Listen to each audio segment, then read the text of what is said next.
बड़ा अच्छा लग रहा है।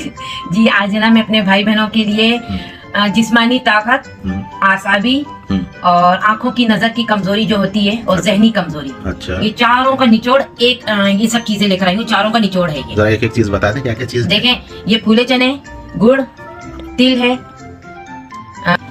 जी देखें ये है फूले चने 25 ग्राम, अच्छा, गुड़ है आप अपने हस्बैंड मकदार, ठीक है। ये तिल है 25 ग्राम और ये सौंफ है 25 ग्राम, अच्छा, और ये खरबूजे के बीज है 25 ग्राम, ठीक है। और ये इसका थोड़ा कम लेना है हमें, 20 ग्राम 10 ग्राम। ये बादाम, बादाम जी बादाम है। और ये छुआरे हैं, छुआरे आपको 5 ग्राम भी लिए तो चलता है, कोई ऐसा नहीं, अगर आप ज्यादा भी डाले तो अच्छा है, फायदेमंद है ये। अच्छा, और इन सब को, और ये है पहले ये बता दूं आपको, ये है जरशक शीरी। ये क्या चीज है? ये हकीम के पास से मिलेगा, पंसारी जो बोलते हैं। अच्छा, पंसारी के पास क्या नाम है? जरशक शीरी। अच्छा, ये खाने से कितनी मकदार है ये भी बता। ये जो मकदार है ना, देखिए आपके ये अपने ऊपर है, अगर आप ये ज्यादा डालते